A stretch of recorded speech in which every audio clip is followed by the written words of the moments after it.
Praise the lord. ప్రభువైన యేసుక్రీస్తు వారి నామం పేరిట మీ అందరికీ కూడా నా హృదయపూర్వక శుభాభివందనాలు తెలియజేస్తూ ఉన్నాం. మొన్నటి దినాన ఒక చిన్న వీడియో చూశాను. ఆ వీడియో చూసిన తర్వాత నా హృదయం ఎందుకో చాలా గాయం అనిపించింది, బాధ అనిపించింది. ఏంటి ఆ వీడియో అంటే, ఒక క్లాస్ జరుగుతూ ఉంది. క్లాస్ మధ్యలో సార్ వెళ్ళి ఓ డిస్కషన్ జరుగుతూ ఉంది. ఈలోపు క్లాస్లో నుంచి స్టూడెంట్ వచ్చి ఆ సార్ని ఈ గుండెల మీద గుద్దినప్పుడు ఆ పెద్ద ఆ వయసులో ఉన్నటువంటి ఆ సార్ గారు విపరీతమైనటువంటి బాధతో, నొప్పితో ఏడ్చాడు.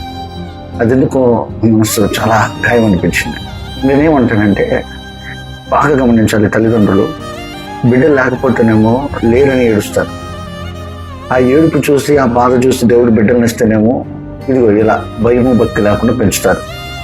ఒక మాట గమనించాలి, వాక్యం ఒక మాట సెలవిస్తుంది. బాలుడు నడవలసినటువంటి త్రోవను వారికి నేర్పించండి, పెద్దవాడైనప్పటికీ తొలగిపోవడానికి వాక్యం చెప్తుంది. ఎఫెసీయులకు రాసిన పత్రికలో కూడా, తండ్రులారా మీ బిడ్డలకి కోపాన్ని రేప ప్రభు యొక్క శిక్షలో బోధలో వాటిని పెంచండి అని పై వచనంలో అంటాడు. అలా పెంచితే మీ బిడ్డలు దీర్ఘాయుష్మంతులు అవుతారని. మీ పిల్లలకి మంచి చెడు నేర్పించండి, పెద్ద చిన్న గురువు దైవం నేర్పించండి. ఆ సార్ తప్పే చేసి ఉండొచ్చు, కానీ వాడి వయసు ఆయనకి మనవాడి వయసు. ఇక్కడ గుండెల మీద తన్నేస్తే దబాలన ఇది ఇరిగిపోయి ఆయన ఏదన్నా అయిపోతే కుటుంబానికి ఏంటి పరిస్థితి?